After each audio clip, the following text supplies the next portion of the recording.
सप्तशृंगी गडावर चांदी गायब, 22 ते 23 किलो चांदीमध्ये तफावत। नाशिक जिल्ह्यातील प्रसिद्ध देवस्थान सप्तशृंगी मंदिर वणी येथे चांदीच्या नक्षीकामामध्ये तब्बल 22 ते 23 किलो चांदीची तफावत आढळून आल्यामुळे मोठी खळबळ उडाली आहे। महाराष्ट्रातील 3.5 शक्तिपीठांपैकी अर्धपीठ मानल्या जाणाऱ्या या मंदिराच्या ट्रस्टच्या कारभारावर आता गंभीर संशय व्यक्त केला जात असून मंदिर प्रशासनाची विश्वासार्हता राहिली आहे का असा सवाल उपस्थित होऊ लागलाय। मंदिराच्या जुन्या नोंदीनुसार नक्षीकामासाठी सुमारे 406 किलो चांदी वापरण्यात आल्याचं नमूद आहे। मात्र प्रत्यक्ष मोजणी करताना 383 किलो 700 ग्रॅम इतकी चांदी आढळली, म्हणजेच सुमारे 22 किलो 300 ग्रॅम चांदीची तफावत समोर आली आहे। त्यामुळे मोठ्या अपहाराची शक्यता व्यक्त केली जाते। या प्रकरणाची गंभीर दखल घेत नाशिकचे जिल्हाधिकारी आणि विभागीय आयुक्तांनी चौकशीचे आदेश दिलेत। या चौकशीतून नेमकी जबाबदारी कुणाची, चांदी कधी आणि कशी कमी झाली याचा शोध घेणं प्रशासनासमोर आता मोठं आव्हान ठरणार आहे। दरम्यान राज्यातील देवस्थानांबाबत वाद निर्माण होण्याच्या घटना सातत्यानं समोर येत आहेत। नाशिक जिल्ह्यातील त्र्यंबकेश्वर मंदिर येथे काही दिवसांपूर्वी VIP दर्शन घोटाळा समोर आला होता।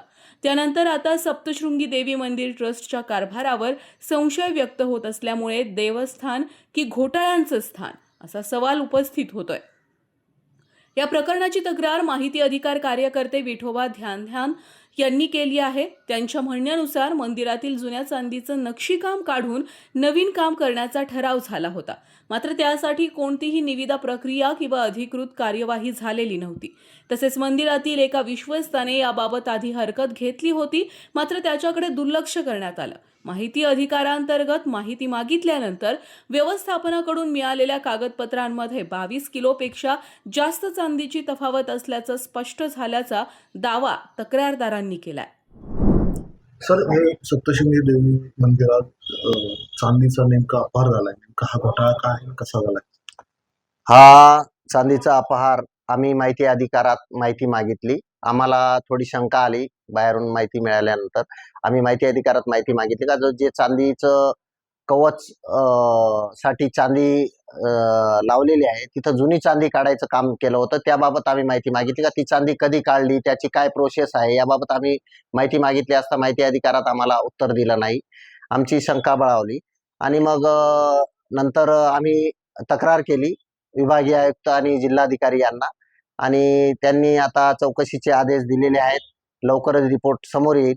हे सगळं प्रक्रिया करत असताना संबंधित व्यवस्थापनाने कुठलेही टेंडर प्रक्रिया, कोटेशन, ठराव ही बाबी अवलंबलेली, कायदेशीर बाबी अवलंबलेली नाही। मनमानीपणे सगळा हा चांदीचा घोळ केलेला आहे। जिथे 400 किलो चांदी काढण्यात आली त्या 400 किलो चांदीमध्ये 22 किलो चांदी कमी भरलेली आहे। हा एकंदर ट्रस्ट होतं, व्यवस्थापक होते त्यावेळेस।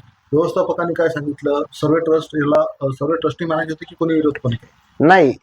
त्यापैकी 4 ट्रस्टींनी जे मनमानीपणे केलेलं दिसतंय एकंदरीत मला प्राप्त कागदपत्रावरून, त्याच्यात एक ट्रस्टीने ऑब्जेक्शनही घेतलेलं होतं आणि व्यवस्थापकानेही त्याच्यात नमूद केलेलं आहे का मला माहिती न पडू देता मी काही कारणास्तव बाहेरगावी होतो 2 दिवस, त्यावेळेसच त्यांनी सगळं हे जुनी चांदी काढण्याचं काम केलेलं आहे। आणि ट्रस्टींच्या हरकतीचाही, एका ट्रस्टीने जी हरकत घेतली होती त्याचाही त्यांनी विचार केला नाही व सगळं गुळमुळीतपणे ते कारभार केलेला आहे त्यांनी। आता तपास कसा?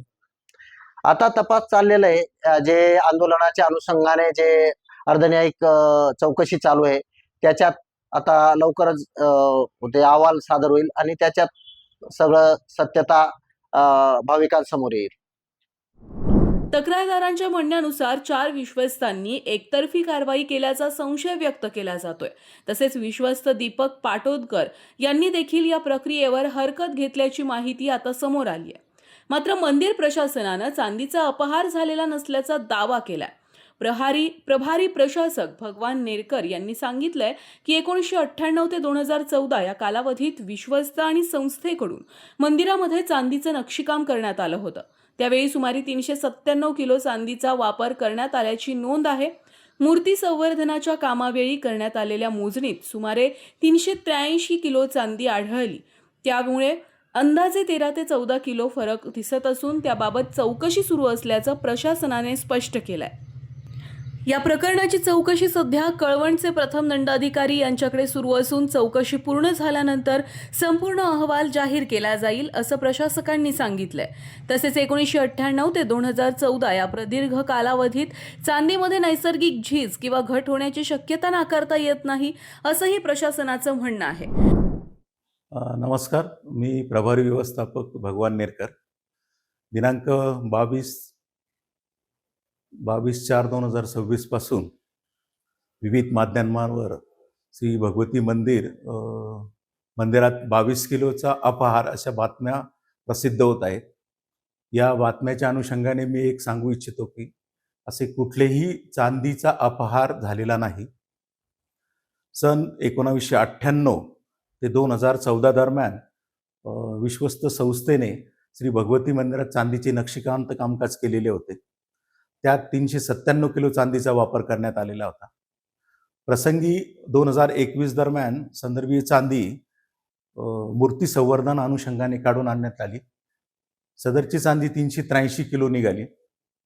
यातला जो काही फरक दिसतोय 13.5-14 किलोचा जो फरक आहे त्याबाबत देखील गेल्या 3 महिन्यापासून माननीय प्रथम वर्ग न्याय दंडाधिकारी कळवण यांच्याकडे संदर्भी विषयाबाबत चौकशी सुरू आहे.